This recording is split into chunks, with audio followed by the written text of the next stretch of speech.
দৈনিক প্রথম আলো তাদের প্রধান শিরোনাম করেছে ইরান পরিস্থিতি নিয়ে। ট্রাম্পের হুমকি, যুদ্ধ না চাইলেও প্রস্তুত ইরান।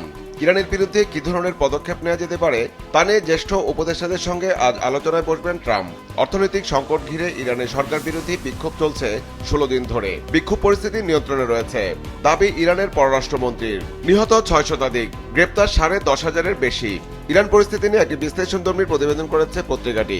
ইরানে হস্তক্ষেপ প্রশ্নে দ্বিধায় ট্রাম্প। বিগত 3টি জাতীয় নির্বাচন ইস্যুতে গঠন করা তদন্ত কমিশনের প্রতিবেদন ইস্যুতে পত্রিকাটি রিপোর্টের শিরোনাম করেছে একতরফা পাতানো 3 নির্বাচনের পরিকল্পনা সর্বোচ্চ পর্যায় থেকে। তদন্ত কমিশনের প্রতিবেদন, অভিনব পরিকল্পনা বাস্তবায়নে প্রশাসন, পুলিশ, নির্বাচন কমিশন ও গোয়েন্দা সংস্থার একাংশকে রাষ্ট্রীয়ভাবে ব্যবহার করা হয়। অন্তর্বর্তী সরকারের অধ্যাদেশ প্রণয়ন ইস্যুতে টিআইবির পর্যবেক্ষণ প্রতিবেদন নিয়ে পত্রিকাটি রিপোর্টের শিরোনাম করেছে সংস্কার পরিপন্থী অনেক সিদ্ধান্ত নিয়েছে সরকার, টিআইবির পর্যবেক্ষণ। দৈনিক সমকাল তাদের প্রধান শিরোনাম করেছে চট্টগ্রাম বিশ্ববিদ্যালয়ের শিক্ষক হেনস্থা ইস্যুতে।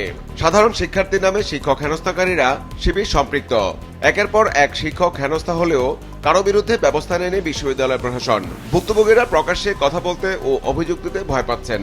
চাকসু ভিপি শিবিরের সভাপতি এটিকে দেখছেন অপকর্মের শাস্তি হিসাবে। ইরান পরিস্থিতি ইস্যুতে পত্রিকাটি রিপোর্টে শিরোনাম করেছে যুদ্ধের জন্য প্রস্তুত তেহরান, আলোচনার পথও খোলা। যুক্তরাষ্ট্র ইরান উত্তেজনা, সামরিক হস্তক্ষেপের অজুহাত তৈরির শঙ্কায় নেতারা। সরকারপন্থীদের বড় সমাবেশ তেহরানের রাস্তায়। আসন্ন টি-20 বিশ্বকাপ ইস্যুতে পত্রিকাটি রিপোর্টে শিরোনাম করেছে ভারতে সুনির্দিষ্ট নিরাপত্তা হুমকি নেই, মূল্যায়ন আইসিসির। টি-20 বিশ্বকাপ গণভোট নিয়ে পত্রিকাটি একটি বিশেষ প্রতিবেদন করেছে, যার শিরোনাম দেওয়া হয়েছে গণভোটের ব্যালট 1 মাস আগেই মাঠে। গণভোট ও সংসদ নির্বাচন, ব্যালট আগে পাঠালেও শঙ্কার কোনো কারণ নেই, ইসি সচিব। দৈনিক যুগান্তর তাদের প্রধান শিরোনাম করেছে বিগত 3টি জাতীয় সংসদ নির্বাচন ইস্যুতে প্রশাসনের হাতে সর্বনাশ, হাসিনার বিতর্কিত 3 নির্বাচন। প্রধান উপদেষ্টার কাছে কমিশনের রিপোর্ট জমা। একাদশ জাতীয় সংসদ নির্বাচনে 80% কেন্দ্রে আগের রাতে সিল। 14 সালের নির্বাচন ছিল সম্পূর্ণ সাজানো। 153 সংসদ সদস্য বিনা প্রতিদ্বন্দ্বিতায় জয়ী। জড়িত ছিল পুলিশ, ইসি এবং সশস্ত্র বাহিনী ও গোয়েন্দা সংস্থার একাংশ। গণভোট ইস্যুতে পত্রিকাটি একটি বিশেষ প্রতিবেদন করেছে, যার শিরোনাম দেওয়া হয়েছে সংস্কার বাস্তবায়নে গণভোট, না জিতলে বড় সংকটে পড়বে দেশ। দৈনিক কালের কণ্ঠ তাদের প্রধান শিরোনাম করেছে রপ্তানি ইস্যুতে বড় পতনে রপ্তানি খাত। বিগত 3টি জাতীয় নির্বাচনের অনিয়ম ইস্যুতে পত্রিকাটি রিপোর্টে শিরোনাম করেছে বিগত 3 নির্বাচনে ছিল পরিকল্পিত ও সাজানো। তদন্ত কমিশনের প্রতিবেদন, আসন্ন জাতীয় সংসদ নির্বাচন ইস্যুতে পত্রিকাটি রিপোর্টে শিরোনাম করেছে আনুষ্ঠানিক প্রচার শুরুর আগেই দলগুলোর কৌশলী তৎপরতা, জাতীয় নির্বাচন। জামাত সহ 11 দলের আসন সমঝোতা ইস্যুতে দৈনিক আমার দেশ তাদের প্রধান শিরোনাম করেছে জামাত সহ 11 দলের সমঝোতা চূড়ান্ত পর্যায়ে, ত্রয়োদশ সংসদ নির্বাচন ঘোষণা আসতে পারে কাল।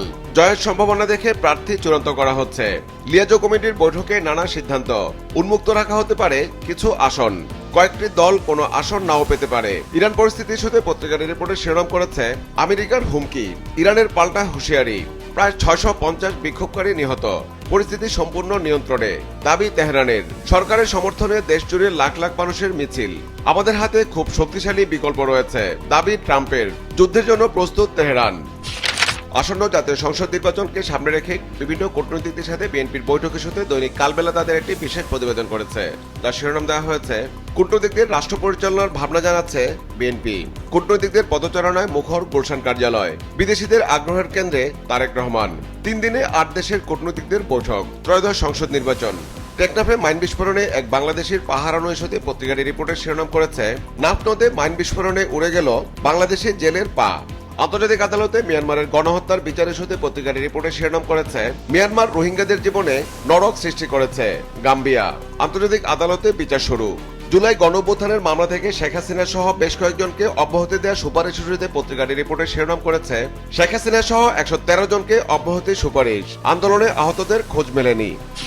জামাত সহ 11 দলের আসন সমঝোতা ইস্যুতে দৈনিক দেশ রূপান্তর তাদের প্রধান শিরোনাম করেছে অসন্তুষ্টির মধ্যেই সমঝোতা। জামাত এনসিপির 11 দলীয় জোটের আসন, জামায়াত 193, ইসলামী আন্দোলন 43, NCP 30, Bangladesh Khelafat Majlis 15, Khelafat Majlis 6, LDP 6, AB party 2, BDP 2, খেলাফত আন্দোলন, নেজামে ইসলাম এবং জাগোপা সক্ষমতার ভিত্তিতে আসন পাবে। বিএনপির বিদ্রোহী প্রার্থী ইস্যুতে পত্রিকাটি একটি বিশেষ প্রতিবেদন করেছে, যার শিরোনাম দেওয়া হয়েছে বহিষ্কারও থামছে না বিএনপির বিদ্রোহীরা। আগামী সংসদ নির্বাচনে পুলিশের দায়িত্ব পালন ইস্যুতে দৈনিক আজকের পত্রিকা একটি বিশেষ প্রতিবেদন করেছে, যার শিরোনাম দেওয়া হয়েছে ভোটে ভয় পাচ্ছে পুলিশ, নির্বাচনী দায়িত্ব। মাঠ পর্যায়ে দায়িত্ব পালনের সময় রাজনৈতিক চাপ নিয়ে শঙ্কা, ভোটের দিন স্বাধীন ও চাপমুক্তভাবে কাজের নিশ্চয়তা দাবি। ব্যর্থ হলে পুলিশের গ্রহণযোগ্যতা আরও সংকটে পড়তে পারে।